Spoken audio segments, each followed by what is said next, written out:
बिस्मिल्लाहिर्रहमानिर्रहीम। Hello everyone, अस्सलामु अलैकुम। मैं हूं आपका host consultant medical specialist doctor Tanveer Arshad Chaudhry. आप देख रहे हैं program health special on special TV.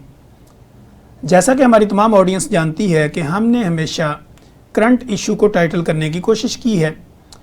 आज के इस प्रोग्राम में हम बात करेंगे कि डिप्रेशन जो है वो बेसिकली क्यों होता है, उसको कौन सी स्पेशलिटी डील करती है और डिप्रेशन का जो है वो किस तरह सेशन दिए जाते हैं और डिप्रेशन की बीमारी जो है वो उसको टाइटल किस तरह किया जा सकता है और डिप्रेशन को डील करने वाली जो स्पेशलिटी होती है वो कौन सी होती है, फिर उनके जो सेशन होते हैं वो किस तरह दिए जाते हैं, फिर फीमेल का अगर कोई डिप्रेशन है तो उसको किस तरह टाइटल किया जाता है, अगर कोई क्रोनिक डिजीज़ वाले जो पेशेंट होते हैं यानी पुरानी बीमारियां हैं उनको और उन बीमारियों की वजह से उनका अगर डिप्रेशन है तो उसको हम कैसे टाइटल करते हैं। इसी तरह अगर बिजनेसमैन है, कारोबारी है, जॉबलेस है, स्टूडेंट है, तो हर किस्म के जो लोग होते हैं उनको जो डिप्रेशन होता है, उनके दिमाग के ऊपर जो चीज़ें हैवी हो जाती हैं, तो इसको रिलैक्सेशन कैसे किया जाता है और उनकी नॉर्मल लाइफ को किस तरह बहाल किया जा सकता है। आपने हमेशा देखा होगा कि हमारी ये जो हेल्थ स्पेशल प्रोग्राम है, इसमें हमारा जो विज़न है, पर्पज़ है, मकसद है, वो बेसिकली अपने ऑडियंस और अपने व्यूअर्स के लिए आसानियाँ पैदा करना है और उनको वेल अवेयर करना है, वेल एजुकेट करना है, ताकि उनको ये पता चले कि अगर उनकी लाइफ के अंदर उनकी बॉडी के ऊपर किसी भी तरह के कोई भी सिम्टोमेटिकली चेंजिंग आती हैं या उनके माइंड के ऊपर कोई प्रेशर बनता है या उनके ख्यालात चेंज होना शुरू हो जाते हैं या उनकी बॉडी में कोई ऐसी चीज़ें रूनुमा होना शुरू हो जाती हैं जिससे उनकी नॉर्मल लाइफ जो है वो मुतासर होती है, तो ये चीज़ें चूँकि जब बीमारियों में कन्वर्ट होती हैं, आपकी डिजीज़ बनती हैं, तो फिर एक आम इंसान जो होता है, जो हमें सुन रहा है, हमें देखेगा या हमें कभी भी सुनेगा, तो उसको ये पता होना चाहिए कि मेरी ये जो अलामतें हैं, मेरी बॉडी की ये जो कैफियत है, अब अगर मुझे ये हो गई है तो मैंने अब अपनी बॉडी को रिलैक्सेशन मूड में किस तरह लेके जाना है और कौन से डॉक्टर के पास जाके मैंने अपना ट्रीटमेंट करवाना है। तो बेसिकली हमारे इस जो प्रोग्राम है, इसका विजन, पर्पस और मकसद ये है कि अपनी ऑडियंस को वेल एजुकेट करना, वेल अवेयर करना और उनको नॉलेज डिलीवर करना। आज हम अपने इस प्रोग्राम में जब बात, चूँकि हमारा जो ये प्रोग्राम है बेसिकली मैनेजमेंट ऑफ डिप्रेशन है, कि अगर आपको डिप्रेशन हो गया किसी भी वजह से, हमने उसको मैनेज कैसे करना है और उसको किस तरह लेके चलना है, मेडिकेशन उसकी क्या क्या होती हैं, उसके साइकोलॉजिकल सेशन किस तरह लिए जाते हैं, फिर उसमें आपका डाइट पैटर्न और बाकी सारी चीज़ें वो किस तरह मैनेज होती हैं। तो हमारे आज के इस प्रोग्राम की जो गेस्ट हैं, जिनको हमने अपने स्टूडियो में मदऊ किया है, दावत दे रखी है, मेरे साथ तहरीम अकरम जो कि क्लिनिकल साइकोलॉजिस्ट हैं, तशरीफ़ रखती हैं। Tehreem, welcome to the show. Thank you. एक तो हमने चूँकि तहरीम एक फ़्रेश ग्रेजुएट हैं और इनका एक्सपीरियंस भी है, लेकिन हमने ये सोचा है कि चूँकि एक यंगेस्ट क्लिनिकल साइकोलॉजिस्ट हैं तो हम इनको बुलाएं, चूँकि आज का जो दौर है वो यूथ का दौर है। लोग जो है वो यंगेस्ट को सुनना चाहते हैं, उसके एक्सपीरियंस से को लेके जानना चाहते हैं, फिर उनकी स्टडी, फिर उनकी जो तालीम है वो किस तरह इस फील्ड में आई और किस तरह इसको लेके चलती हैं। तो हमारी जो आज की यंग पॉपुलेशन है जो कि तकरीबन 50 to 60% है, तो वो यंगस्ट को ज़्यादा सुनना चाहती हैं। तो इसलिए हमने फिर फैसला किया कि हम आज के इस प्रोग्राम में यंगेस्ट क्लिनिकल साइकोलॉजिस्ट तहरीम अकरम को बुलाएं और इनसे जो है वो इन्हीं की ज़ुबानी सुने कि ये डिप्रेशन को किस तरह मैनेज करती हैं। अच्छा तहरीम, एक तो फर्स्ट ऑफ ऑल तो ये कि आपने क्लिनिकल साइकोलॉजी की जो फील्ड है इसको क्यों चूज़ किया? एक्चुअली क्लिनिकल साइकोलॉजी मैंने पाकिस्तान में बहुत देखा है कि लोग साइकोलॉजिस्ट के पास बिल्कुल भी नहीं आते। इवन के जो फैमिली मेम्बर्स हैं वो भी डिस्कशन नहीं करते अपनी, ठीक है, जो भी उनकी सिचुएशन चल रही होती हैं। ठीक है। तो इस वजह से मैंने कहा कि शायद अपनी ही फैमिली से लेके स्टार्ट करेंगे तो उसकी वजह से बाकी की दुनिया को बदल सकते हैं। अच्छा। एक तो यहाँ पे साइकोलॉजिस्ट की रेटिंग कम थी, तो इसीलिए ज़्यादा अवेयरनेस देने के लिए साइकोलॉजिस्ट को हायर करना पड़ता है। इस फील्ड को फिर आपने चूज़ किया? इस फील्ड को मैंने चूज़ कर लिया। तो इस फील्ड में आप कैसे आई, क्या आपने बैकग्राउंड बनाया, किस तरह की तालीम, यानी जिस तरह आप एफएससी करते हैं, मैट्रिक करते हैं, फिर आपकी क्या इसमें क्वालिफिकेशन थी, किस तरह आपने इसको सिलेक्शन किया? एक्चुअली सिलेक्शन इस तरह से हुई थी कि मेरा कोई पर्सनली माइंड नहीं था इस तरफ, क्योंकि मेरी मदर टीचर हैं, तो उन्होंने अपनी फिर जो फेलोज़ हैं, कोलीग्स वगैरह, उनसे डिस्कस किया तो उन्होंने बोला कि साइकोलॉजी बेस्ट फील्ड है। उसका एक तो यहाँ पे काम ज़्यादा है लेकिन लोगों में इतनी अवेयरनेस नहीं है। ठीक है। तो इसलिए फिर मैंने साइकोलॉजी फील्ड चूज़ कर ली। फिर उसके अलावा मैंने मैट्रिक किया साइंस के साथ, उसमें मेरा बी ग्रेड था। और फिर मैंने उसके बाद एफए साइकोलॉजी के साथ किया। फिर उसके बाद बीएस ऑनर था, उसमें भी बी ग्रेड रहा। और अभी मैंने रिसेंटली एमएस कंप्लीट किया, क्योंकि स्पेशलाइजेशन के लिए हमें एमएस और पीएचडी चाहिए होती है। ठीक है। तो इसीलिए फिर इस तरह से मेरा साइकोलॉजी का बैकग्राउंड है, जो मैंने एमएस के साथ अभी कंप्लीट किया और पीएचडी अभी कंटिन्यू है। ठीक है। तो चूँकि कुछ दिन पहले मदर डे भी गुजरा है जी। आपकी, चूँकि माँ जो है वो बेसिकली उन्होंने आपको इस फील्ड में डाला, जी। तो आप उनके लिए क्या पैगाम देना चाहेंगे? अपनी मम्मी के लिए मैं यही पैगाम देना चाहूँगी कि उन्हीं की वजह से भी हम यहाँ पे हैं, क्योंकि उन्होंने हमें काफ़ी सपोर्ट किया। हमारा कोई स्टार्टिंग में इतना इंटरेस्ट नहीं था बचपन में कि स्टडी करनी है या नहीं, लेकिन मदर ही थी जिन्होंने हमें बताया कि एक सक्सेसफुल लेडी और मैन वही है जो अपनी स्टडी को कंटिन्यू करें। क्योंकि ये हमारे सामने ही है कि बेसिकली जिनकी स्टडी नहीं है उनको कोई इतना अच्छा काम मिलता भी नहीं है। ऐसे ही है। तो इसीलिए फिर मुझे जो है ना अपनी फील्ड में आना पड़ा, एक चूज़ करनी पड़ी। ठीक है। और सारा सपोर्ट जो है वो मदर की तरफ से ही है। तो फील्ड में आने के बाद सबसे पहला जो डिप्रेशन का मरीज आपने अपने घर में ट्रीट किया वो कौन था? एक्चुअली घर में तो मैंने कोई ट्रीट नहीं किया था, लेकिन ये था कि कुछ हमारे मेल कज़न्स थे जो कि मतलब थे इस तरह की चीज़ों में इन्वॉल्व, कि उनको काफ़ी ज़्यादा ज़रूरत थी अवेयरनेस की, उनको थेरेपीज़ की। तो कोशिश की थी मैंने उनको थोड़ी बहुत थेरेपीज़ दी जाए, उनको अवेयरनेस मिले, लेकिन किसी ने इतना फॉलो किया, किसी ने नहीं किया। ठीक है। तो वो कोई इतना इफेक्टिव नहीं रहा, क्योंकि फैमिली का अक्सर ये होता है कि वो नहीं जल्दी डिस्कस करती। उनको था कि अगर इनको बता देंगे तो ये पूरे ख़ानदान में बात फैल जाएगी, या जो उनके कोई बिलव्ड वन है तो उनके पास चले जाएगी। तो फैमिली वाले इतना नहीं बॉदर करते। आउट ऑफ फैमिली में जब कोई भी क्लाइंट्स हो गए या पेशेंट्स वगैरह हो गए तो वो काफ़ी फॉलो कर लेते हैं। आई थिंक वो सोच रहे होते हैं कि प्राइवेसी डिस्टर्ब ना हो जाए और ऐसा ही ये ना है। कि नफसियाती मरीज हो गए। बिल्कुल ऐसा ही है। उनको यही लगता है कि हमारी एक बात घर से बाहर चली गई इसके पास या किसी के भी पास भी, तो उनको यही होता है कि पूरे ख़ानदान में फैल जाएगी। और वैसे भी ये एक रूल है साइकोलॉजी में कि हम ज़्यादातर अपनी फैमिली के मेंबर्स को ठीक नहीं कर सकते, क्योंकि उनके साथ एक प्राइवेसी होती है, एक सिंपैथी होती है, तो वो हमारी बातों को इतनी जल्दी फॉलो नहीं कर रहे होते। बहुत कम लोग होते हैं जिनके साथ आपको इतना इंटरेक्शन ना हो तो वो स्ट्रिक्टनेसली फॉलो कर लेते हैं। जिनके साथ आपको एक वार्म रिलेशनशिप है बहुत मुश्किल है कि वो आपकी बात मानेंगे। उन पे ज़्यादा स्ट्रगल एफर्ट करनी पड़ती है, जिसकी वजह से फैमिली में डिस्कशन करने से प्रॉब्लम्स आती हैं। अक्सर वो कह रहे होते हैं इनको क्या पता होगा, ये तो पागल है। अच्छा। मोस्टली यही सुनने को मिलता है। यानी साइकोलॉजी वालों को लोग पागल समझते हैं। पागल उनके घर वाले भी इनको कह रहे होते हैं, तो फिर बाहर उनको डील करना ज़्यादा मुश्किल हो जाता है। लेकिन फैमिली की बातें सुनी जा सकती हैं, बाहर वालों की नहीं, तो उनके साथ एक प्रोफेशनली डील करना पड़ता है, तो वो काफ़ी ज़्यादा थेरेपीज उन पे इफेक्टिव हो जाती हैं एज़ कम्पेयर टू फैमिली। ठीक है। तो ये साइकोलॉजी जो आप करते हैं ये कितनी देर का इसको लेते हैं आप? ये कोर्स आपका कितनी देर का होता है? इसमें पहले तो एफए आप अगर करना चाहें साइकोलॉजी के साथ तो वो भी 2 साल की होता है। एफए बीएस ऑनर होता है, वो ज़्यादा बेस्ट है आजकल की, वो आप कर सकते हैं। और बीएससी भी है, इसमें बीए भी है साइकोलॉजी के साथ, लेकिन ज़्यादा जो वैल्यू क्लिनिक्स में है वो बीएस के साथ। और उसके बाद आपको स्पेशलाइजेशन उन्होंने मस्ट कर दी हुई है। उसके अलावा जो है आपको इतना अच्छा रिकॉर्ड या इतना सैलरी अच्छी नहीं मिलती है एमएस के साथ, बगैर एमएस के। स्पेशलाइजेशन उसके बाद पीएचडी के बाद आपके अपनी डिफरेंट फील्ड आप करना चाहें उसमें हिप्नोटाइजेशन में कर सकते हैं, कोई भी चाइल्ड स्पेशलिस्ट बन सकते हैं, ईबी थेरेपिस्ट में जा सकते हैं। तो वो पीएचडी के साथ आपको डिफरेंट फील्ड मिलती है। बाकी बीएस के बाद MS is like professional life, अगर आपने स्टार्ट करनी है तो वो आप कर सकते हैं। ठीक है।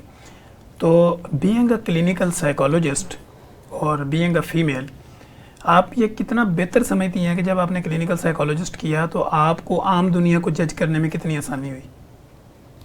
आम दुनिया को जज करने में कोई इतनी आसानी नहीं होती है। एक्चुअली लेडीज़ की सिक्स सेंस काफ़ी तेज़ होती है, तो वो अगर उन्होंने साइकोलॉजी नहीं भी की हुई तो भी उन्होंने हर सामने बैठे हुए मेल फीमेल का पता चल जाता है कि उसकी हमारी तरफ क्या इंटेंशंस है। बाकी एजुकेशनल के हवाले से देखा जाए तो काफ़ी आसानी हो जाती है देखने में। आप डिफरेंस कर सकते हैं कि अगर किसी कोई जो है वो जानबूझ के एक्टिंग कर रहा है या उसका एक पर्सनल प्रॉब्लम है, या सबसे बड़ी बात जो है लोग कहते हैं कि जी इसको जादू हो गया हुआ है, तो उसमें आप काफ़ी डिफरेंस कर सकते हैं। अगर आपने थेरेपिस्ट पढ़ी हुई है, आपने इंट्रोडक्शन पढ़ा हुआ है साइकोलॉजी का, हिस्ट्री वगैरह, तो वो उसके लिए आपको आसानी हो जाती है। लेकिन वो भी तब अगर आपको उसमें एक्सपीरियंस है, आपने ग्रिप रखी हुई है बाकी सारे हिस्ट्रीज में, थेरेपीज में। और पब्लिक डीलिंग में भी आपको आसानी होती है? पब्लिक डीलिंग में इतनी कोई आसानी नहीं होती, क्योंकि हमारा वास्ते ऐसे लोगों से पड़ता है जो कितने एजुकेटेड नहीं होते। ठीक है। क्योंकि लोकल जो है वो हमें ट्रैवलिंग करनी होती है, तो उसमें फिर काफ़ी प्रॉब्लम, तो फिर उनमें उनके साथ उन्हीं के लैंग्वेज में बात करनी पड़ती है, तो वहाँ पे तो साइकोलॉजी बिल्कुल भी नहीं काम आ रही होती। ठीक है। अच्छा, आपने एज ए क्लिनिकल साइकोलॉजिस्ट जो डिफरेंट किस्म के कैंप्स वगैरह में लोग हिस्सा लेते हैं, तो आपने भी कोई मेडिकल कैंप में हिस्से लिए? मैंने अपनी कॉलेज लाइफ में और यूनिवर्सिटी लाइफ में लिए थे हिस्से। उसमें हमारा एक मेडिकल हेल्थ केयर का एक प्रोग्राम हुआ था जिसमें हमारे स्कूल डिफरेंट यूनिवर्सिटीज़ ऐड थी। ठीक है। वो हुआ था कॉमसर्ट यूनिवर्सिटी में। तो वहाँ पे हमारी जो यूनिवर्सिटी सरगोदा यूनिवर्सिटी थी उसका वहाँ पे सेकंड पोजीशन आई थी। तो उसमें मैंने एज जो है इंटेलिजेंस स्टूडेंट का रोल प्ले किया था। तो वहाँ पे हमने साइकोलॉजी का बताया था कि दोनों में क्या अफेक्ट आता है जो नल स्टूडेंट्स हैं और जो एजुकेटेड मतलब इंटेलिजेंस स्टूडेंट्स हैं। ठीक है। और जैसे आपने कहा कि अवेयरनेस की बहुत ज़रूरत है, लोगों को साइकोलॉजी के बारे में अवेयरनेस नहीं है, तो अवेयरनेस के लिए भी कोई आपने सेशन अटेंड किए? अवेयरनेस के लिए एक्चुअली हमारी ट्रेनिंग हुई थी, उसमें हमारे ऑनलाइन सेशंस थे। वहाँ पे हमने जितने भी डिसऑर्डर्स थे उनकी असेसमेंट सीखी थी। उसके बाद हमें क्लाइंट्स दिए गए थे, उनको हमने एक प्रोग्राम देना था अवेयरनेस का जिसमें हमने उन्हें साइको एजुकेट किया था डिफरेंट डिसऑर्डर्स को लेके। फिर वो हमने उन्हें हैंड रिटन लिख के भी दिया था कि अगर आपको ये डिसऑर्डर्स अपनी फैमिली में देखने को मिल रहे हैं या अपने किसी रिलेटिव्स के यहाँ, तो आपने उनको इस तरह से पहले साइको एजुकेट करना है खुद। उसके बाद आपने किसी भी MBBS डॉक्टर या फिर क्लिनिकल साइकोलॉजिस्ट के पास लेके जाना है। ठीक है। चलें, ये तो हो गया, हमने एक बैकग्राउंड पे डिस्कशन सारी की कि क्लिनिकल साइकोलॉजी क्या है, किस तरह आप फील्ड में आई और क्या क्या मसले हुए। अब हम चूँकि मेन टॉपिक के ऊपर आते हैं, जैसे हमने बात की कि मैनेजमेंट ऑफ डिप्रेशन। जी, तो बेसिकली आपकी नज़र में डिप्रेशन क्या है? इसलिए बेसिकली डिप्रेशन वही होता है कि जब आप अपनी डेली लाइफ में किसी भी एक्टिविटी को ना कर रहे हो, आपका इंटरेस्ट उसमें कम हो चुका हो, एनर्जी भी आपकी वेस्ट हो रही होगी, तो उसमें जो है वो डिप्रेशन की ज़्यादा सिम्टम्स आ रही होती हैं। और डिप्रेशन बेसिकली 3 लेवल्स पे होता है, माइल्ड, स्वेयर और मॉडरेट पे। माइल्ड जो है वो घर में साइको एजुकेट के साथ और 1-2 ग्रुप एक्टिविटीज़ के साथ आप डील कर सकते हैं, लेकिन जो स्वेयर है उसके लिए आपको जो है वो साइकोलॉजिस्ट से रब्ता करना पड़ता है। वो फिर आपको डिफरेंट सेशंस प्लान करके देते हैं, साइको एजुकेशन एक डिफरेंट अंदाज में देते हैं, तो उसको फॉलो करते हुए आप फिर उन्हें मैनेज कर सकते हैं। ठीक है। यानी आपकी नज़र में डिप्रेशन ये है कि एक तो आपने इसको कैटेगराइज किया, जी कैटेगराइज में फिर आप इसको हर कैटेगरी को अलग डील करते हैं। जी तो बिल्कुल। मेजर इसकी कैटेगरी कौन सी जो ज़्यादा खतरनाक होती है, जिस पे आपको ये लगे कि इस पे टाइम ज़्यादा लगेगा?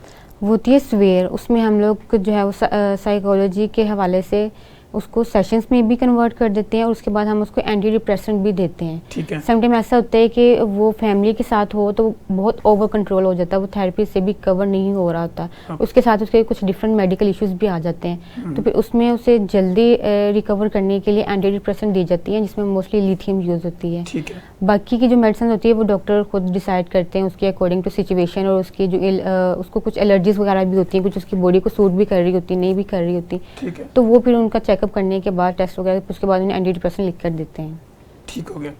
और ये सवेर का आप बता रही हैं जी, कि सवेर में ये होता है, सवेर अगर में माइनर है उसको स्टार्ट बेस पे डिप्रेशन है तो उसको किस तरह हम हैंडल करते हैं? उसको हम सेशंस करते हैं, लेकिन उसके सेशंस काफ़ी लंबे हो जाते हैं। ठीक है। वैसे जो एक रेगुलर सेशंस है वो तो 12 होते हैं, लेकिन अगर वो 12 सेशंस के बीच नहीं ठीक हो रहा या उसमें अभी बहुत कम चेंजेस आई हैं तो उसके सेशन जो है वो लंबे हो जाते हैं, 20 तक भी जा सकते हैं। ठीक है। लेकिन ये नहीं है कि अगर वो बिल्कुल ही ठीक नहीं हो रहा है तो उसके सेशंस बढ़ाए जा रहे हैं। इससे बेहतर ये है कि आप उसके ऊपर थेरेपिस्ट चेंज कर दें। अगर एक साइकोलॉजिस्ट से वो जो है वो डील नहीं हो रहा तो आप उसे नेक्स्ट रेफर कर सकते हैं। ये कोई भी इतनी गलत बात नहीं है कि अगर मेरे से कोई पेशेंट डील नहीं हो रहा सही से तो मैं उन्हें नेक्स्ट रेफर कर सकती हूँ। मे बी वो ज़्यादा अच्छे स्किल्स की हों तो वो उन्हें 10-12 सेशंस में ही नॉर्मल लाइफ में ले आए।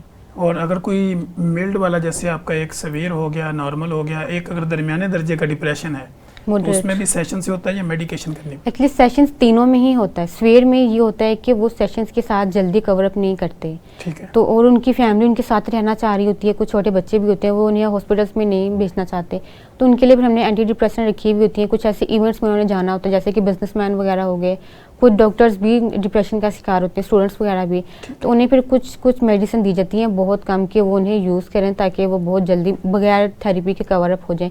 लेकिन थेरेपी उनकी फिर भी चलती रहती है। थेरेपी तीनों सेशंस में चलेगी, चाहे वो माइल्ड में है या मॉडरेट में या स्वेयर में हो।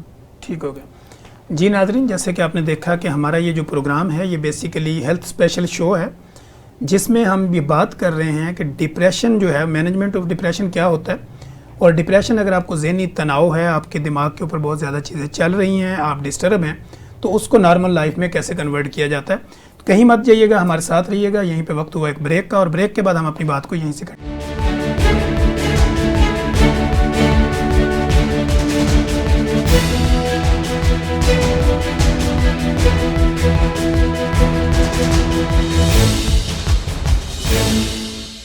वेलकम बैक नाजरीन। जैसे कि आप देख रहे थे, ब्रेक से पहले हम बात कर रहे थे डिप्रेशन मैनेजमेंट के ऊपर कि डिप्रेशन की कितनी कैटेगरी होती हैं, फिर डिप्रेशन को किस तरह मैनेज किया जा सकता है। तो हमारे साथ तहरीम अकरम क्लिनिकल साइकोलॉजिस्ट मौजूद हैं, तो हम उन्हीं की ज़ुबान से उन्हीं के एक्सपीरियंस को है वो पब्लिक तक पहुंचाने की कोशिश कर रहे हैं। अच्छा तहरीम, हम चूँकि बात कर रहे थे कि पहले तो हमने इसकी डेफिनेशंस की, क्लासिफिकेशंस की कि भाई डिप्रेशन जो है ना वो किस किस तरह का होता है। अब एक फॉर एग्जांपल एक डिप्रेशन वाला मरीज़ आपके पास रिपोर्ट हो गया, हमने आपके पास रेफ़र कर दिया, वो क्रोनिक डिजीज़ के साथ है, पुरानी बीमारियां, उसको शुगर है, ब्लड प्रेशर है, वो दवाइयाँ खा रहा है, तो अब उसका जो क्लिनिकल साइकोलॉजी में उसका ट्रीटमेंट कैसे होगा? जो पहले बेसिक चीज़ें हैं जो सेशन से स्टार्ट होती हैं, पहले उसकी हिस्ट्री ली जाती है, जिसमें उसकी फैमिली हिस्ट्री आ जाती है, उसकी मैरिटल हिस्ट्री आ जाती है, फिर उसकी बचपन की सारी हिस्ट्री, पेरेंट्स की अपनी हिस्ट्री आ जाती है, उनका कोई मेडिकल हो वो सारा डिस्कस किया जाता है। उसके बाद उसके सेशंस प्लान किए जाते हैं, उसकी डाइट प्लान की जाती है, लेकिन उसके जो न्यूट्रिशनिस्ट साइकोलॉजिस्ट हैं वो उसकी डाइट प्लान करते हैं। हमारे यहाँ सिर्फ उन्हें थेरेपिस्ट के लिए आना होता है। उसके बाद हम उसके अकॉर्डिंग टू सेशंस उसकी थेरेपिस्ट प्लान करते हैं। उससे भी मोस्ट इम्पोर्टेंट जो टॉपिक है वो के साथ रेपो बिल्ड करना। किसी भी क्लाइंट के साथ, पेशेंट के साथ जब तक आपकी रेपो नहीं है वो आपको अपने बारे में कुछ भी नहीं बताएगा। ठीक है। इवन कि वो आपके साथ बिल्कुल सिंपल से बैठ के बात भी नहीं करेगा, वो मोस्टली आपको हिट करने की कोशिश करेंगे, क्योंकि जब डिप्रेशन ज़्यादा ओवर हो जाता है, एक उसकी क्रोनिक सिम्टम चल रही होती है, तो उसमें पेशेंट का आपके सामने नॉर्मल बैठ के बात करना भी बहुत मुश्किल होता है। ठीक है। तो रेपो बिल्ड करने के लिए 2 से 3 सेशंस लग जाते हैं। अगर आपकी काफ़ी ग्रिप है, काफ़ी एक्सपीरियंस है, तो आपको 1 सेशन ही काफ़ी है। लेकिन अगर आप न्यूली उसको ट्रीट कर रहे हैं तो 2 से 3 सेशंस मस्ट हैं। और ये कोई इतना स्लो वर्क नहीं है, ये भी आपके एक्सपीरियंस में ही ऐड होता है। उसके बाद हम उसकी थेरेपीज़ करते हैं। थेरेपीज़ में पहले रेपो बिल्डिंग आ जाती है, फिर उसके बाद डिफरेंट एक्टिविटीज़ आ जाती हैं, जिसमें ग्रुप एक्टिविटीज़ आ जाती है। फिर उसके बाद हम सेल्फ गाइडेड इमेजरी दे देते हैं, माइंडफुलनेस की दे देते हैं। उसके अलावा अगर उसके अंदर चेंजेस नहीं आ रही हैं तो फिर उसके बाद मेडिकल ट्रीटमेंट में उसकी वो एंटी डिप्रेसेंट्स वगैरह ऐड होती हैं। उसके बाद उसको हम स्किल्सफुली ट्रीट कर रहे होते हैं। ठीक हो गया। अच्छा, आप ये कहती हैं कि जब आप सेशन देती हैं तो सेशन में आप लोगों ने हिस्ट्री मेंटेन करनी होती है, पेशेंट के ऊपर ट्रस्ट डेवलप करना होता है जी। फिर उसकी कुछ मेडिकेशन जो होती हैं वो भी आप साथ लेके चलते हैं, तो फिर उसका सेशन होता है। हाँ जी। अच्छा, अगर कोई पेशेंट बहुत ज़्यादा सीवियर किस्म के डिप्रेशन में है, उसका सेशन जब हम स्टार्ट लेते हैं तो उसका स्टार्टिंग किस तरह होगा? पहले तो ये है कि उसके साथ रेपो बिल्ड करें। अगर आपकी रेपो बिल्ड हो चुकी हुई है तो फिर उसके बाद आपने कोशिश करनी है कि पहले उसकी सुने वो क्या कहना चाह रहे हैं। ठीक है। ये नहीं है कि वो आया, रेपो बिल्ड हो गया, यानी उसके अंदर से निकालें कि ये क्या चीज़ें अंदर छुपा। बिल्कुल बिल्कुल। पहले कोशिश करें कि उसकी सुने। वो आपको खुद ही, जब उसको पता चल जाएगा मुझे कोई सुनने वाला है, तो वो खुद ही आपको सारी बातें बताना शुरू कर देगा। तो जो भी आपने सेशन प्लान किया हुआ होता है कि मतलब स्ट्रक्चर्ड आपने क्वेश्चंस लिखे हुए होते हैं कि पहले ये पूछना है, पहले ये पूछना है, तो वो आपको ऐसे पूछने की ज़रूरत नहीं। वो सेमी स्ट्रक्चर्ड सेशन हो जाता है जिसमें वो सब कुछ बता रहा होता है। फिर बातों से बात निकलते काफ़ी चीज़ें जो वो खुद ही आपको बताता है, आपको पूछनी नहीं पड़ती। अगर उसने एक बात बताई है, आप उसी को और इलाबोरेट कर दें, वो आपको और उसके बारे में बताता जाएगा। तो इस तरह जब वो आपको सारी बातें बता चुका हो, फिर उसके बाद जो आपके क्वेश्चन जो रह गए हैं, जो उसने नहीं बताया, वो आप पूछ सकते हैं। तो समटाइम्स ऐसा होता है कि डिप्रेशन पेशेंट जो है वो सेमी स्ट्रक्चर्ड सेशन को फॉलो कर रहे होते हैं कि वो चाहते हैं कि हमें पहले सुना जाए।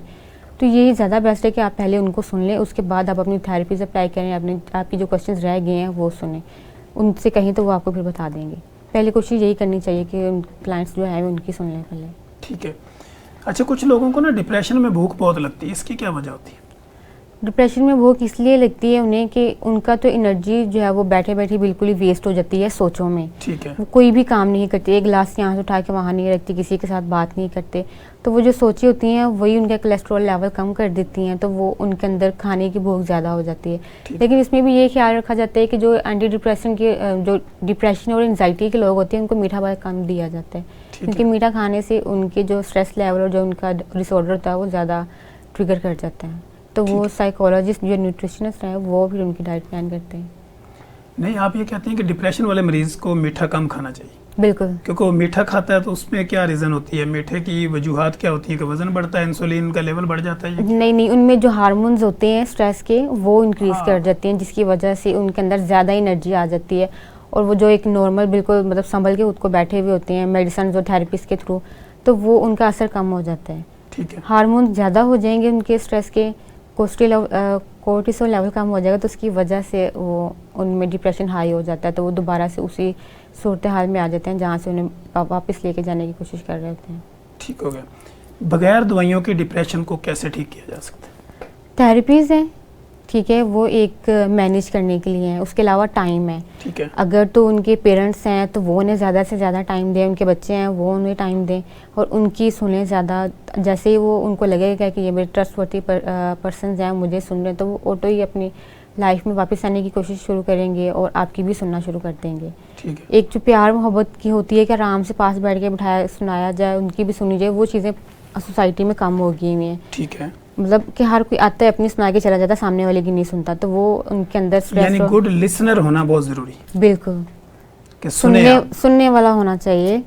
आप अपना मौकफ अगले के ऊपर थोपे नहीं, बल्कि उसका पहले सुनने के बाद जब उसका पॉइंट ऑफ व्यू आपके पास आ जाए तो फिर आप उसको रिएक्ट करें। बिल्कुल, अक्सर हमने देखा हुआ होगा ऑफिसेज वगैरह में कि जो असिस्टेंट वगैरह होते हैं या जो पियून होते हैं वो अपने बॉस की सारी बातें सुनते हैं, वो अपनी मीटिंग्स उन पे डाल देते हैं। अगर कोई उनका कोई काम सही से हुआ, खुद उनको याद नहीं रहा, तो वो अपने पियून को बोल देते हैं कि भाई आपने मुझे टाइम से याद नहीं करवाया।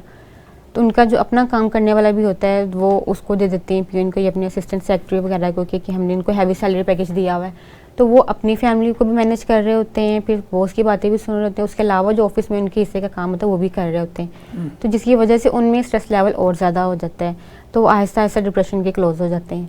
तो वो वहीं पे बात आ गई भी उन्हें स्ट्रेस दे दिया गया, उनकी नहीं सुनी गई, उनके बॉस की सारी बातें उनके ऊपर आ गई हैं, तो वो ना किसी को बता सकते हैं ना मैनेज कर पाते हैं। क्योंकि हमारे अक्सर फेलोज ऐसे हैं जो हमारी फील्ड के साथ नहीं होते, डिफरेंट फील्ड से होते हैं, तो उनका और हमारा काम डिफरेंट होता है और उनसे कोई राय भी नहीं ले सकती कि अच्छा या फ़लाँ डिसऑर्डर, फ़लाँ थेरेपी या फ़लाँ वर्क जो है वो इस तरह से मैनेज कर लें। तो ये चीज़ें मुश्किल में आ जाती हैं, तो वो उन्हें खुद ही जब डील कर रहे होते हैं तो वो फिर डिप्रेशन और स्ट्रेस की तरफ चले जाते हैं। ठीक हो गया। आप चूँकि खुद एक यंगर हैं, एक यंगेस्ट हैं, तो यंगेस्ट फीमेल के डिप्रेशन को हम कैसे रिलीज़ कर सकते हैं? यंगेस्ट फीमेल के लिए सबसे बड़ी बात यही है कि वो जल्दी अपनी बातें नहीं बताती किसी को। यूनिवर्सिटी स्टूडेंट्स हैं तो वो नहीं बताएंगे, अगर उनके मेल फीमेल स्टूडेंट फ्रेंड्स हैं तो वो यही कहेंगे कि हमारी फैमिली जो है हमें गलत समझेंगे, भाई वगैरह हो गए, बहन हो गए, मदर वगैरह हो गए, तो वो काफ़ी इन्वेस्टिगेशन करती हैं कि ये क्यों है, कैसे, इसका क्यों फ़ोन आ गया, इतनी रात को मैसेज क्यों आ गया। तो वो इस तरह की चीज़ें वो खुद ही डील कर रहे हैं। कुछ फ्रेंड कंपनी ऐसी होती है कि वो उन्हें बिल्कुल भी ठीक नहीं गाइड करती हैं, अगर वो गलत रास्ते में जा रही हैं तो वो उन्हें उसी की तरफ ले जाती हैं, तो उनको डील करना बहुत मुश्किल होता है। उनके लेवल पे पहुंच के उनके साथ हेलो हाय रखनी पड़ती है, वैसा फ्रेंडशिप माहौल रखना पड़ता है कि अगर हम यंगेस्ट हैं तो हमारे साथ जो सुनने वाला हमारी मदर हैं उनको भी हमारी यंगेस्ट लेवल पे आके तो फिर हमसे पूछना होगा, हम इन्हें ईजिली बता सकते हैं। वैसे आई पूछिए बता दे तो वैसे तो कुछ भी नहीं बताया जाता। तो इस तरह से ये है कि अगर आप किसी भी लेवल को ठीक करना चाह रहे हैं, आपका बच्चा अगर 5 क्लास में है, 10 क्लास में है, तो आपको उन 5 और 10 क्लास स्टूडेंट का जो लेवल है, उनका माइंड लेवल, वहाँ पे पहुँच के उधर रख के खुद को तो फिर उनसे डील करें, तो वो आपको ज़्यादा बेहतर बता सकते हैं। फिर आपका उनके साथ एक फ्रेंडली रिलेशनशिप कायम हो जाता है। अच्छा, बच्चों में डिप्रेशन की भी कोई वजूहत होती हैं? ये बच्चे डिप्रेशन में कुछ आपकी रिपोर्ट होते हैं क्लिनिकल साइकोलॉजी में? बच्चे एक्चुअली काफ़ी ज़्यादा रिपोर्ट होते हैं, लेकिन डिप्रेशन से ज़्यादा वो ऑटिज़म के आते हैं। ठीक है। डिप्रेशन के भी आजकल वो बोल नहीं पा रहे होते, सुन नहीं, रिएक्ट नहीं कर पा रहे होते, बिल्कुल एक ही चीज़ पे फोकस रखते हैं और उनका जो कलर हो गया, उनकी एक्टिविटीज़ जो है वो एक ही रह जाती हैं, वो चेंजेस ज़्यादा पसंद नहीं करते। और डिप्रेशन में भी ऐसे ही है, क्योंकि अक्सर आजकल जितनी भी सोसाइटीज़ हैं इनमें जो उनके मदर फादर हैं वो जॉब होल्डर्स हैं, तो वो ज़्यादा टाइम नहीं दे पाते और बच्चे उनकी जो है वो तादाद भी कम होती है। मतलब अगर किसी का एक बच्चा है, किसी का 2 है, तो उनके पास अपना कोई बहन भाई नहीं होता जिनके साथ वो फर्दर खेल सके, उनको अपनी प्रॉब्लम्स बता सके। घर से बाहर जाना पड़ता है, फ्रेंड्स के साथ जाना पड़ता है, तो कुछ एलीट क्लास और मिडिल क्लास फैमिलीज़ का डिफरेंस भी आ जाता है। तो बच्चों को वो ट्रीट, उनका ग्रो अप इस तरह से करते हैं कि उनके अंदर काफ़ी एटीट्यूड होता है, जिसकी वजह से वो कहते हैं मैं ये कर सकता हूँ, मेरे पास ये है, ये क्यों। अगर वो एक ही टेबल पे बैठे तो जो मिडिल क्लास फैमिली का बच्चा वो साथ में बैठा है, तो इस तरह की उनके अंदर एटीट्यूड और क्लास रेस आ जाती है, जिसकी वजह से उनके अंदर डिप्रेशन बढ़ जाता है। तो वो अपने पेरेंट्स के साथ उनका डायरेक्ट कोई कम्युनिकेशन नहीं होता। वो शाम को आते हैं, उनसे पूछते हैं होमवर्क हो गया, खा लिया, उनके लिए उन्होंने अलग से आया रखी हुई होती है। तो इस तरह के जो डिप्रेशन उनके अंदर ज़्यादा कॉज कर जाती हैं, वो फिर थेरेपिस्ट के पास जाते हैं, फिर वो घर में हायर करते हैं कि 45,000 देंगे, 10,000 देंगे, आपने इतने घंटे के लिए पढ़ाना है। और कुछ पेशेंट्स के मदर फादर भी ऐसे होते हैं कि वो उन्हें क्लिनिक्स में छोड़ देते हैं, उनकी केयर फिर भी नहीं करते। तो वो जब उनकी केयर नहीं करते तो वो उनके अंदर क्रॉनिक इलनेस कॉज कर जाती है, फिर उनके साथ अदर मेडिकल इश्यूज भी स्टार्ट हो जाते हैं। अच्छा, ये मजहबी तौर पे आपने देखा होगा कुछ हमारे उलमा हजरात, कुछ कुर्रा हजरात, कुछ नात खान, कोई पीरो मरीद, ये जो होते हैं, इनके अंदर भी डिप्रेशन बड़ा कॉमन सा पाया जाता है। यानी इनको एक एक्स्ट्रा ऑर्डिनरी डिप्रेशन हो जाता है ये समझते हैं कि जी हम अल्लाह के बड़े करीब हो गए हैं और वो इस तरह की बातें करना शुरू हो जाते हैं, तो इसका कैसे आप टाइटल करती हैं इसको? उनका एक इमेज बन चुका हुआ होता है सोसाइटी में। आप देख लें कि मोस्टली पीर फ़कीर ऐसे हैं जिनके पास किसी भी तरह का कोई रूहानी इल्म नहीं है। ऐसे ही है। रूहानी इल्म को भी 90% तकरीबन आप कह सकते हैं, नहीं है, 95 भी कह सकते हैं, 100 भी कह सकते हैं, क्योंकि हमारा वास्ते ऐसे लोगों से पढ़ा जो नहीं। बिल्कुल ऐसे। लेकिन अगर रूहानी इल्म को भी साइड पर रख दिया जाए, लेकिन आजकल जो है उलमा जो उनके कोर्सेज भी हैं उनकी भी तालीम एजुकेशन उन्होंने फिक्स की हुई है, तो उनमें से कुछ लोगों ने उनको भी जाली बनाया हुआ, जाली डिग्रीज ले लेते हैं, वो सामने लिख देते हैं कि फ़लाना फ़लाना हमने कोर्स किया हुआ है, हम जो है फ़लाँ जो है कैटेगरी में माहिर हैं, आप आए हमारे पास काम करें। तो उनमें ये होता है कि उनके जो मुरीद वगैरह होते हैं उनके साथ काफ़ी उनको नीचे लेवल पे जाके उनको ट्रीट किया जाता है। लाइक मैंने अगर अक्सर टीवी में देखा उन्होंने रेत वगैरह रखी है, उसके अंदर उनको दफन कर देते, सिर्फ उनकी गर्दन नज़र आ रही होती है कि आपके घर में अगर बच्चे नहीं हो रहे या आपके मदर फादर के साथ झगड़ा चल रहा है तो आप 10 दिन ऐसे करें तो वो ठीक हो जाएंगे। कुछ बाय लक ठीक हो जाते हैं इस तरह से कि उनका एक टाइम चल रहा होता है अल्लाह ताला की तरफ से कि कुछ चीज़ें किसी वक्त पे ख़राब होती हैं, कुछ टाइम बाद ठीक हो जाती हैं, लेकिन नाम और टाइटल जब वो पीरों का लग जाता है कि फ़लाँ के पास जाते थे तो उन्होंने ये चीज़ें बताई तो वो ठीक हो गए। जब उनका एक इमेज बन जाता है तो वो नहीं चाहते कि किसी भी तरह से ख़राब हो, तो वो इसी टेंशन में रहते हैं कि कोई मरीद हमारी मुखबरी ना कर दे, वो बता ना दे कि इनके पास तो कुछ है ही नहीं, ये जो है वो ऑटोमेटिक अल्लाह ताला की तरफ से ठीक हुआ है। तो उनके अंदर ये डिप्रेशन बहुत ज़्यादा होता है कि हमारी सच्चाई सबके सामने ना आ जाए। तो वो भी एक कॉमन स्ट्रेस है उनकी, लेकिन वो इतना फॉलो नहीं करते हैं उनको। डिप्रेशन में हो भी जाए तो उनको पता नहीं चलता कि हमें डिप्रेशन चल रहा है। अगर इस तरह के कुछ लोग हैं जो हमें सुन रहे होंगे या हमें सुनेंगे कभी भी, वो अपने आप को अगर डिप्रेशन से निकालना चाहते हैं तो वो किस तरह निकालें? बेसिकली ये कि अगर किसी को ज़रा सी हकीकत को माने, अपनी हकीकत तस्लीम करना बहुत मुश्किल है, क्योंकि लोग साइकोलॉजिस्ट के पास जाते नहीं हैं, जिसकी वजह से उनकी इमेज ख़राब है कि वो सिर्फ पागलों को ट्रीट करते हैं, वो एक टाइटल दिया गया है उन्हें। लेकिन इसका ये भी मतलब नहीं है कि आपको ज़रा सी परेशानी हुई और आप कह दें डिप्रेशन। कॉमनली अगर स्टूडेंट्स वगैरह या कोई भी लोग बात कर रहे हो ज़्यादा एक्सपीरियंस, तो वो भी यही कह रहे थे मुझे तो डिप्रेशन हो गया। बेसिक आप उनसे डेफिनेशन पूछें कि डिप्रेशन है क्या, उसके लिए एक प्रॉपर क्राइटेरिया होता है DSM-5 का, वो 11 वीक्स का होता है, 2 वीक्स का होता है। उसमें अगर आपकी A to CD सिम्टम्स लिखी हुई होती हैं डिफरेंट, उन सारे क्राइटेरिया सिम्टम्स को अगर आप फॉलो कर रहे हैं तो फिर आपके अंदर डिप्रेशन है। ज़रा सा स्ट्रेस है, ज़रा सी परेशानी हुई, पेंसिल नहीं मिल रही, फ़ी आपकी टाइम पे पी नहीं हुई तो मुझे डिप्रेशन हो गया, तो डिप्रेशन इतनी जल्दी भी नहीं होता, लेकिन इसका मतलब ये भी नहीं है कि वो हो भी नहीं सकता। अच्छा, कुछ लोग आपने देखा जो छोटे बच्चे हैं, वो जब भी उनको सुबह उठाओ वो स्कूल जाने के लिए रेडी नहीं होते। बिल्कुल।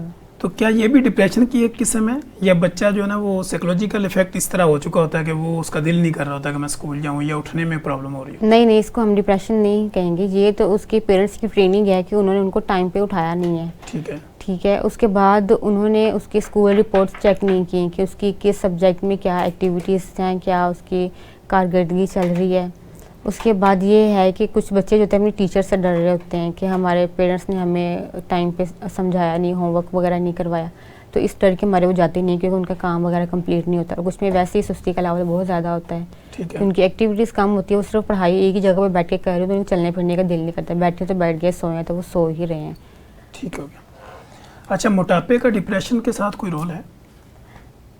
रोल इस तरह से है कि कुछ लोग अपनी बॉडी इमेज को, फिगर को लेके बहुत ज़्यादा कॉन्शियस होते हैं। ठीक है। बल्कि सभी ही होते हैं, मैं खुद हूँ, आप भी होंगे कि मैं कहीं ज़्यादा मोटा ना हो जाए या मोटी ना हो जाऊँ। तो वो जब उनको लगता है कि उनका वेट बढ़ रहा है तो वो काफ़ी ज़्यादा चीज़ें ट्राई करते हैं, एक्सरसाइज में मेडिसिन वगैरह लेते हैं कि हमारा जो वेट है वो कम हो जाए। लेकिन कुछ एक्टिविटीज़ वो फॉलो करें सिर्फ एक्सरसाइज के साथ तो वो कुछ टाइम के बाद ठीक हो जाती है, एक लॉन्ग पीरियड के बाद। लेकिन अगर वो साथ साथ मेडिसिन ले रहे हैं तो वो रिएक्ट कर जाती हैं समटाइम्स, तो जिसकी वजह से उन्हें डिफरेंट डिसऑर्डर्स कॉल हो जाते हैं, मेडिकल इश्यूज आ जाते हैं, तो वो एक नई चीज़ की तरफ चल पड़ते हैं। अच्छा, लोगों के अंदर एक मिथ पाई जाती है कि डिप्रेशन की दवाइयाँ खाने से भी मोटापा होता है, तो इसमें कितनी हकीकत है? हकीकत इस तरह से है कि जो आपको थेरेपीज दी जा रही होती हैं उसमें आपकी एक्टिविटीज़ होती हैं, फिजिकल एक्टिविटीज़। अगर आप उनको फॉलो नहीं कर रहे और आप अपनी डाइट को भी फॉलो नहीं कर रहे तो वो जो मेडिसिन है ओब्वियसली वो रिएक्ट करेंगी, वो आपका या तो वेट हाई कर देंगी या कम कर देंगी। उसकी मेरे ख्याल ये रीज़न भी हो सकती है ना कि आप मेडिसिन खा रहे हैं, सो रहे हैं और सिर्फ खाई भी जा रहे हैं तो वेट गेन हो रहा है। वही ना, जो फिजिकल एक्टिविटीज़ नहीं है ना आपकी, तो जिसकी वजह से कोई भी मेडिसिन ले, मेरा ख्याल है कि उसमें इतना एनर्जी को बूस्ट अप करने का लेवल होता है कि आपका वेट बढ़ सकता है। अच्छा, एज ए क्लिनिकल साइकोलॉजिस्ट आपके पास मरीज़ आए तो आपको किसी ब्लड इन्वेस्टिगेशन की ज़रूरत होती है या नहीं? कोई खून टेस्ट कराना पड़ता है? नहीं, ये डिसऑर्डर पहले तो हम उसकी असेसमेंट करते हैं, उसकी हिस्ट्री वगैरह ठीक है। लेते हैं। उसके बाद हमें लगे कि उसका कोई मेडिकल हिस्ट्री है, इस बंदे को भी पहले थी, क्योंकि जो हिस्ट्री ली जाती है एक पर्सन की, उसके अंदर उसका मेडिकल इश्यूज भी डिस्कस किए जाते हैं। अगर उसके अंदर उससे कोई ऐसी ब्लड रिलेटेड आ रही है कोई डिजीज़ वगैरह, तो फिर ओबियसली उसका फिर उसको टेस्ट करने के लिए कहा जाता है। लेकिन वो यंग साइकोलॉजिस्ट अगर एक्सपीरियंस है देन, अदरवाइज वो अपने सीनियर से पूछ के तो फिर उनके रेफ़र करते हैं कि आप पहले ये टेस्ट वगैरह करवा लें, कि अगर आपको मेडिसिन भी साथ रेफ़र की गई या आपको कुछ फिजिकल एक्टिविटीज़ करवाएंगे जिनकी वजह से ब्लड प्रेशर आपका हाई कम हो गया, तो वो नुकसानदेह हो सकता है। वो उसकी मेडिकल हिस्ट्री बताती है, जो हम स्टार्ट में उसका सेशन लेते हैं उसकी हिस्ट्री का, फिर उसके बाद हम उन्हें कहते हैं। अच्छा डॉक्टर साहब, लास्ट 1 मिनट है हमारे पास, जी। आप पब्लिक को क्या मैसेज देना चाहती हैं कि वो यंगेस्ट फीमेल मेल जो आपको देख रहे हैं, या ओल्डेस्ट हैं, या बच्चे हैं, बड़े हैं, उनको आप क्या पैगाम देंगे कि वो डिप्रेशन को किस तरह मैनेज करें? अस्सलाम वालेकुम ऑल ऑफ़ यू। मैं क्लिनिकल साइकोलॉजिस्ट तहरीम अकरम। आपको सिंपली यही कहना चाहूँगी कि जितना हो सके आप टाइम अपनी फैमिली के साथ स्पेंड करें, क्योंकि हमारे आजकल सोसाइटी में काफ़ी ज़्यादा प्रॉब्लम्स आ ही इसी वजह से रही हैं कि हम अपनी किसी भी बिलव्ड वन से अपनी प्रॉब्लम्स को डिस्कस नहीं करते, जिसकी वजह से वो हमारे माइंड पर प्रेशर पड़ जाता है, हम डिफरेंट डिसऑर्डर्स कॉज कर जाते हैं। तो इसके लिए आप अपने बहन भाइयों से या अपने पेरेंट्स से बना के रखें, उनको डेली अपनी रूटीन बताएं कि ये मैंने किया, क्या नहीं किया। अगर मैं कहीं पे गलत हूँ तो आप उनसे पूछें। आप जितनी उनकी राय लेके चलेंगे, अपना एक्सपीरियंस उन्हें बताएंगे, आप इस तरह की चीज़ों से बच सकते हैं। Thank you so much. Thank you so much Tahreem Akram, आपने टाइम दिया हमें, और आपने हमारे जितने भी व्यूअर्स थे उनको काफ़ी चीज़ें आपसे सीखने को मिली होंगी। नाजरीन, जैसे कि आपने देखा कि हमने आज का जो प्रोग्राम था प्रॉपर हमने डिप्रेशन की मैनेजमेंट के ऊपर किया। डिप्रेशन की क्या क्या मिथ्स होती हैं, क्या फैक्ट हैं, ये सारी चीज़ों पे हमने बात करने की कोशिश की। यंगेस्ट से लेके बच्चों तक, बच्चों से लेके बड़ों तक, बड़ों से लेकर एल्डर तक, सब के मामलात जो थे हमने उसको प्रॉपर डिस्कस करने की कोशिश की।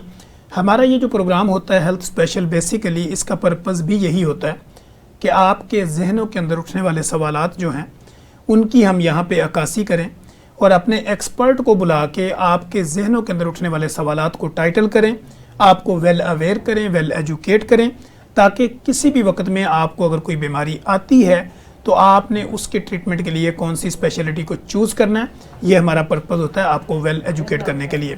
हम इंशाल्लाह कोशिश करेंगे कि अपने नेक्स्ट प्रोग्राम में एक नए गेस्ट के साथ, एक नई तहकीक के साथ, नई गुफ्तगू के साथ दोबारा हाज़िर होंगे। तब तक के लिए इजाज़त दीजिए। अल्लाह हाफ़िज़।